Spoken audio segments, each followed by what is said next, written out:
ये सरकार ने हिंदू मुस्लिम मस्जिद मंदिर ये तो मेन पॉइंट हो गया है। और जबकि सरकार को ये सब चीज़ें नहीं रखनी चाहिए। सबका साथ सबका विकास जो नारा है इस पर काम करनी चाहिए।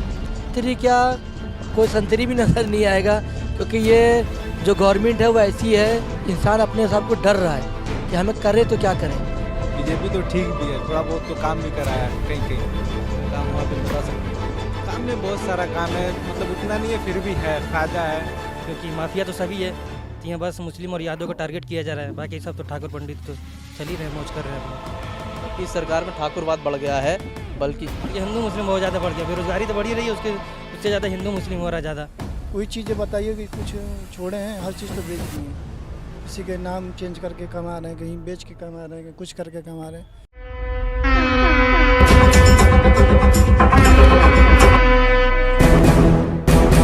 नमस्कार, अस्सलाम वालेकुम। मेरा नाम है नदीम खान और आप देखना शुरू कर चुके हैं हमारा चुनावी सफ़र, चुनावी रैली। और हम पहुंचे हैं इस वक्त हुसैनाबाद के घंटाघर, और यहाँ पर यंगस्टर से बात करेंगे, क्योंकि इस वक्त यहाँ पर आपको यंगस्टर का एक जमावड़ा से दिखता है। उनसे बात करेंगे कि और जानेंगे कि मुद्दे क्या हैं उनके लिए। क्या वो रोज़गार की तरफ देख रहे हैं, क्या वो हिंदू मुस्लिम की तरफ देख रहे हैं, क्या वो मंदिर मस्जिद चाहते हैं, आखिर उनके हिसाब से इस बार वो किस चीज़ को देखकर वोट देने वाले हैं और किसकी सरकार को बेहतर मानते हैं। इन सारे मुद्दों पे हम बात करेंगे। चलते हैं और जानते हैं कि क्या है उनके लिए मुद्दा। तो यूपी इलेक्शन सर पर आ चुका है, कुछ दिन बाद आचार संहिता भी लग जाएगी, और उसके बाद फिर तमाशा एक शुरू जो होगा आपको दिखाने का, उसी पर चर्चा करते हैं, बात करते हैं कि मुद्दे इस बार इलेक्शन में क्या होने वाले हैं। सर, आपको क्या लगता है इस बार इलेक्शन में मुद्दे क्या होने वाले हैं? कैसे मुद्दे कैसे? आपको नहीं लगता कि इस बार यूपी इलेक्शन में कोई मुद्दा है? काहे का मुद्दा भैया? मुद्दे तो हैं, हर तरफ मुद्दे चल रहे हैं। देख रहे हैं, भूखमरी चल रही है पूरी, सारे लोग परेशान हो रहे हैं। कितनी परेशानी दिक्कत उठाई जा रही है, लोग कितने लोग परेशान हो रहे हैं, इसका तो उनको वो है नहीं। सब सिर्फ इलेक्शन से क्या कर लेगा बेचारा भूखा आदमी, गरीब आदमी, महंगाई पे महंगाई बढ़ाते चले जा रहे हैं। और क्या चाहिए? मुद्दे नहीं है तो क्या है? ऐसी इसकी जो आपकी जो भाजपा, इसको भगाना चाहिए। इंसान परेशान हो रहा है चीज़ के लिए, इन लोग कुछ समझ थोड़ी ना रहे गरीब आदमी पे कितनी लागत जल्दी कितनी परेशानी आ रही है। गैस बहुत महंगी हो गई है, और जब यही गैस पिछली बार 2013 में 350 रुपये के आसपास थी, सब सिलेंडर लेके सड़कों पर उतर गए थे। अब 1000 रुपये का हो गया, कोई मंत्री नज़र भी नहीं आता है। मंत्री क्या, कोई संतरी भी नज़र नहीं आएगा, क्योंकि ये जो गवर्नमेंट है वो ऐसी है, इंसान अपने हिसाब को डर रहा है कि हमें करे तो क्या करें। अभी कोई भी इंसान खड़ा होता है तो उसके घुस जाती है। ये गवर्नमेंट नहीं है, ये तो सिर्फ समझ लिए गुंडा राज है। इसलिए इंसान, इज्जत वाला इंसान डरता है इस चीज़ के लिए कि हम ये करें या ना करें। अच्छा, तो आपको लगता है कि फिर से वही शुरू हो गया है? अभी केशव प्रसाद मौर्य जो उप मुख्यमंत्री हैं बोल रहे हैं कि हमने अयोध्या बना दी है, अब मथुरा की बारी है, फिर कोई मंदिर मस्जिद को लेकर आ गए, मुद्दों बात नहीं कर रहे हैं। तो फिर से वही आपको लगता है कि धर्म का मुद्दा भी इस बार ज़्यादा गरमाएगा? धर्म मुद्दा क्या गरमाएगा अब इसके लिए हम क्या बताएं उनके लिए? ये तो सिर्फ और सिर्फ गुंडा राज है। अच्छा, आप लोग यंगस्टर हैं, और यंगस्टर जो होता है सबसे ज़्यादा युवा प्रतिशत है इस बार वोटर का।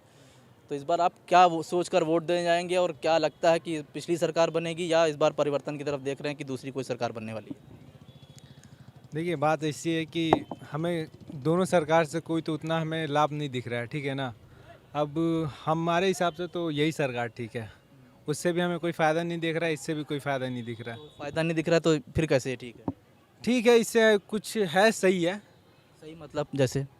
वो अगर आए, कांग्रेस की बात किया जाए तो वो तो और गया हुआ है। बीजेपी तो ठीक भी है, थोड़ा बहुत तो काम भी कराया है कहीं कहीं। क्या क्या काम हुआ, कुछ बता सकते हैं? काम में बहुत सारा काम है, मतलब उतना नहीं है फिर भी है, फ़ायदा है थोड़ा। जैसे पूर्वांचल एक्सप्रेस बना हुआ है, पूर्वांचल एक्सप्रेस पे तो अखिलेश कह रहे हैं मेरा प्रोजेक्ट था, फीता काट दिया। डबल शिलान्यास हुआ ना, उनके भी शिलान्यास हुआ था, बना तो इसमें ना, तब इसमें कहेंगे ना, उसमें भी शिलान्यास हुआ था, शिलान्यास इसमें भी हुआ, मोदी जी आके किए, तो बना इसमें तो इसी का नाम होगा ना। क्योंकि पोस्टर बोर्ड सब मोदी जी के नाम से लगा, अखिलेश का नाम तो अभी में कुछ है नहीं। बाकी सरकार अखिलेश की ही सही है, क्योंकि इसमें बेरोजगारी बहुत ज़्यादा ही है, बहुत ज़्यादा बेरोजगारी एक तरफा मतलब हो रही है, कि मतलब सिर्फ 2 लोग को टारगेट किया जाए, बाकी सबको अनटारगेट में दिख रही सरकार। क्योंकि माफिया तो सभी है, तो यहाँ बस मुस्लिम और यादव को टारगेट किया जा रहा है, बाकी सब तो ठाकुर पंडित तो चल ही रहे, मौज कर रहे हैं अपने। मतलब कि इस सरकार में ठाकुरवाद बढ़ गया है, बल्कि बढ़ गया, हिंदू मुस्लिम बहुत ज़्यादा बढ़ गया, बेरोजगारी तो बढ़ी रही है, उससे ज़्यादा हिंदू मुस्लिम हो रहा है ज़्यादा। और आपको क्या लगता है इस बार किसकी सरकार बनाएंगे? सरकार अखिलेश की होनी चाहिए यहाँ पे, ज़्यादातर यूपी में। पीएम की बात अलग है, चीफ मिनिस्टर तो यूपी में अखिलेश की होनी चाहिए। अखिलेश ने बहुत सारे काम हुए हैं ना, जैसे 10-90 बना लेडीज़ के लिए, पर्सनली वो अखिलेश ने ही बनवाया। फिर उसके बाद जो 100 नंबर गाड़ी निकल रही है, एम्बुलेंस निकल रही है, सब अखिलेश का ही देन है। वो भी रोड तो अखिलेश ही ने पास किया, भले बना इस सरकार में, रोड तो उन्हीं का पास हुआ है। अभी नोएडा में जो एयरपोर्ट बन रहे हैं वो भी सब अखिलेश का ही पास है, बनवा रही है। बस ये फीता काट रहे हैं, मेट्रो भी वही बना, कानपुर का मेट्रो भी अखिलेश की सरकार में पास हो, भले बनवा रहे हैं, सरकार चली गई मैं कि बनवा रहे। रिवर फ्रंट पे जो लगा हुआ था 16 की 17 करोड़ के फव्वारे लगे थे, सब बंद कर दिए। आज रिवर फ्रंट ऐसे ही बह रहा है। गोमती नदी आप देखिए ना कितनी गंदगी है। ये वाला जो आप बैठे हैं, ये सब तो अखिलेश के ही दिन में बना हुआ है। ये देख रहे अभी गंदगी, ये सफाई नहीं हो रही है, बनने की तो दूर की बात है। आप भी बड़े खड़े हैं, हम भी खड़े, उसको भी दिखा दीजिए थोड़ा गंदगी भाई दिखा दो। मोदी स्वच्छ बताते हैं। हाँ देख लो गंदगी भाई, देख लीजिए एरिया का। अच्छा एक जब मैंने भी उधर 2-4 लोगों से बात करी थी तो ये कह रहे थे कि जब अखिलेश ने ये बनवाया था तो हम लोग के लिए रोज़गार यहाँ पे खुल गया था और हम काफ़ी अच्छे से कमा खा रहे थे और हम लोग को ठेला भी लगाने को मिलता था, सब कुछ करने को मिलता था। मगर जब से योगी सरकार आई है यहाँ पुलिस कैंप लग गया है, बार बार भगा देते हैं सब कुछ। एनआरसी जब से लगा हो तब से वो अपना कैंप डाल दिए, फिर उसके बाद आगे पीछे ठेला किसी को लगने नहीं देते। बाइक भी होती तो पुलिस सामने आती चालान काट देती है। इसकी वजह से लोगों सब हट गया, एनआरसी सी सब बैंड हो गया। बीजेपी की वजह से बेरोजगार हुए हैं। बीजेपी की वजह से एनआरसी सीए लगने की वजह से फिर कोरोना आ गया। इसके वजह से सरकार इसमें पहले अपना स्ट्रिक्टनेस नहीं लिया, इसको हल्के में लिया। इसकी वजह से कोरोना इतना वातावरण इसका जल्दी उससे बढ़ गया। इसकी वजह से बहुत दिक्कत परेशानी झेला, बहुत लोग बेरोजगार हुए, इसमें बहुत कंपनियां बंद हुई। जी, बताया जाता है कि 25 लाख पद खाली पड़े हैं उत्तर प्रदेश सरकार के पास, मगर नौकरियां नहीं दे रही है, वो पर्चे लीक हो जाते हैं। हर डिपार्टमेंट में आज खाली। आज की न्यूज़ देखिए, आज रवीश कुमार ने बोला है मेडिकल फील्ड से बहुत सी डिस्ट्रिक्ट अस्पतालों में कार्डियो की नहीं है, जैसे बस्ती हो गया, बहराइच हो गया, बहुत सारे लखनऊ में, जैसे बलरामपुर हॉस्पिटल हो गया, तो उसमें जितना 100% डॉक्टर होना चाहिए उसमें 57% है मात्रा में। हर लाइन में वो आदमी, टीचर में देख लीजिए, हर टीचर के डिपार्टमेंट में, हर कॉलेज में देख लीजिए टीचर नहीं है, बहुत कम है। सरकार भर्ती नहीं ले रही है, सरकार की कमी है, क्या है उसको कैसे पूरा करे, उसकी दिक्कत है। तो सर आपको लगता है कि इस बार इलेक्शन में रोज़गार, महंगाई ये मुद्दे होने वाले हैं या मंदिर मस्जिद हिंदू मुस्लिम ज़्यादा मुद्दा गरमाया रहेगा? देखिए सर, ये सरकार में हिंदू मुस्लिम मस्जिद मंदिर ये तो मेन पॉइंट हो गया है, और जबकि सरकार को ये सब चीज़ें नहीं रखनी चाहिए। सबका साथ सबका विकास जो नारा है इस पर काम करनी चाहिए। जनता को सबसे पहले उनको 2 वक्त की रोटी चाहिए होती है, ठीक है। सरकार बड़े उद्योगपतियों के साथ रहती है, ठीक है, और जो गरीब व्यक्ति, जो गरीब तबके के लोग हैं वो बेचारे परेशान हो जाते हैं। मैं भी एक गरीब आदमी हूँ और रोज़गार के लिए निकला हूँ। मैं पढ़ा लिखा हूँ लेकिन अभी तक सक्सेस नहीं हो पाया हूँ। तो मेरे कहने का मतलब ये है ना कि सबका साथ सबका विकास ये नहीं देगा मुझे, ये होना चाहिए चाहे कोई भी सरकार हो, ठीक है। और लेकिन ये है कि कोई भी सरकार जब आती है सत्ता में तो कोई भी चीज़ काया पलट नहीं होता है, वक्त तो लगता ही है। जैसे कि हम 25 वर्ष के हो गए तो रातों रात तो हो नहीं गए, तो वक्त तो लगता है। शायद ये सरकार कुछ करे, और अखिलेश सरकार तो वो तो भाई अपने तरफ से कुछ तो मेहनत कर ही रहे थे वो लोग, और यही है। पर आपको क्या लगता है किसकी सरकार आने वाली इलेक्शन में? देखिए, परिवर्तन के लिए परिवर्तन लोग कहते हैं परिवर्तन होगा, ये होगा, लेकिन सरकार तो योगी सरकार ही बनेगी, ठीक है। लेकिन अब यह है कि मेजॉरिटी के साथ ना बने, ठीक है, बहुमत से ना है पूरा, मतलब गठबंधन करके, गठबंधन करके दबाव रहे, कभी भी गिर जाए। ऐसा है कि मतलब पूर्ण बहुमत से ना है, लेकिन सरकार उन्हीं की बनेगी। और फिर कहिए आप। अच्छा, यूपी का एक इतिहास रहा है कि हर 5 साल बाद वो पलट देती है जो भी काम नहीं करता है। अब इसमें जो है काफ़ी धरने हो रहे हैं, काफ़ी प्रदर्शन हुए हैं, अभी भी बहुत सारे शिक्षक भर्ती पे बैठे हुए हैं, उनको नौकरियां दी हैं, पेपर लीक हो रहे हैं। तो आपको लगता है कि फिर से वही यूपी में होने वाला है कि 5 साल बाद जो सरकार का यहाँ चल रहा है फिर से पलट देगी उठा कर? अगर मोदी ने जीत गए तो भर्ती तो मुश्किल नामुमकिन ही है, भर्ती आ ही नहीं रहा है। लड़के लोग दौड़ दौड़ के थक चुके हैं, कितने लोग की उम्र भी चल गई है, बेरोज़गारी ऐसे ही बढ़ रही है। जब इंसान बेरोज़गारी बढ़ेगा, कहीं की कमाई नहीं रहेगी तो इंसान क्या करेगा, लास्ट टाइम में चोरी चमारी स्टार्ट कर देगा। आज हम रोजी रोटी पे हैं तो ठीक है, सक्सेस हैं, अगर नहीं है तो फिर कहीं ना कहीं चोरी चमारी करना पड़ेगा, इसलिए तो पेट तो पालना ही पड़ेगा।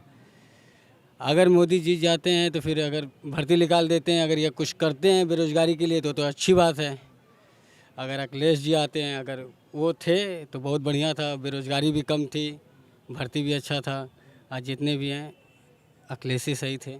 अब उसके बाद अच्छा, आपसे एक चीज़ और पूछना चाहूँगा कि जैसे कि क्राइम रेट की बात करते हैं, बोलते हैं हमने भूमाफियाओं को ख़त्म कर दिया, क्राइम रेट कम कर दिया है, लेकिन जो इनके ही आर के हैं, नेशनल क्राइम ब्यूरो का रिकॉर्ड है, बताता है कि उत्तर प्रदेश इस टाइम सबसे ज़्यादा क्राइम रेट में आगे है। चाहे रेप हो, चाहे गुंडागर्दी हो, चेन स्नैचिंग हो, सब कुछ बढ़ गया है। इसकी वजह क्या मानते हैं आप? जी, ये सरकार में गुंडा राज है ही है, एक तरह से देखेंगे बहुत है। आप बहुत इसके पीछे राज है। आप बहुत इसमें मतलब इन लोग का बहुत अंदर तक लिंक है। इसमें आप रोक नहीं सकते हैं, आप ना इसमें आप जाहिर कर सकते हैं। जैसे अभी पेपर लीक हुआ टेट का, उसमें भाजपा के विधायक है रश्मि, उनका भाई पकड़ा गया, जबकि सरकार हमेशा जब भी पेपर प्रिंट कराती है तो सरकारी में प्रिंट कराती है, मगर टेंडर उनको दे दिया गया। तो ऐसा नहीं लगता कि करप्शन भी बहुत ज़्यादा बढ़ गया है इनकी सरकार में? बहुत बहुत बहुत ज़्यादा है। करप्शन भी है, बहुत ज़्यादा है इनके में। हर चीज़ है, सब कुछ है। आप इसमें कुछ बोल नहीं सकते हैं। आप तो ये बोल दें कि उत्तर प्रदेश उत्तम प्रदेश बना दिया है। कुछ नहीं मनाया है। जो पुराना चीज़ है उसी को ये ढंग कर लें, बहुत बड़ी बात है।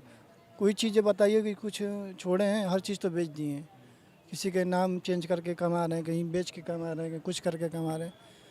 ये हर फील्ड में हानिकारक है। जीएसटी लागू कर दी, जीएसटी से बिजनेस में कम ये हुआ। नोटबंदी में सब पूरी पेट्रोल भी बहुत महंगा कर दिया। पेट्रोल भी बहुत ज़्यादा महंगा कर दिया है। पेट्रोल में इतनी महंगाई करके कमा, तभी भी सारे आप देख रहे हैं हम लोग का जीडीपी लो ही है। तो ये है, और एक और चीज़ है जो सबसे इम्पोर्टेंट थी कि अब 5 बैंक रह जाएंगे खाली सरकारी, बाकी जितने भी सरकारी बैंक हैं उनका निजीकरण कर दिया जाएगा। ये प्रस्ताव अगर पास हो जाएगा तो उनके लिए खतरा हो जाएगा जो अभी तक नौकरी करते चले आ रहे हैं। और दूसरी बात यह है कि निजीकरण करने के जो बार बार ढिंडोरा पीटा जाता है कि कांग्रेस में हुआ, कांग्रेस शुरू हुआ, तो इसके कोई भी प्रमाण अगर आप देने की कोशिश करेंगे तो नहीं दिखते हैं कि 70 सालों में जो बनाया वो अब वापस निजीकरण की तरफ जा रहा है। तो अब ये है कि सबसे ज़्यादा वह निजीकरण करने से बेरोज़गारी बढ़ती है। क्या सरकारी नौकरियां जो थीं वो वापस से वैसे ही रहेंगी, इस पर सरकार बोलने को तैयार नहीं है। और यहाँ पर युवाओं का सबका यही कहना है कि रोज़गार का सबसे बड़ा मुद्दा, उनके पास रोज़गार नहीं है। रोज़गार नहीं होगा तो वो किस सरकार को सपोर्ट करें, कहाँ देखें, किसकी तरफ देखें। फिलहाल अभी के लिए बस इतना ही। फिर से हाजिर होऊंगा किसी और मुद्दे के साथ, किसी और जगह में, किसी और विधानसभा में। चलते हैं, तब तक के अभी के लिए नमस्कार, खुदा हाफिज़, जय हिंद।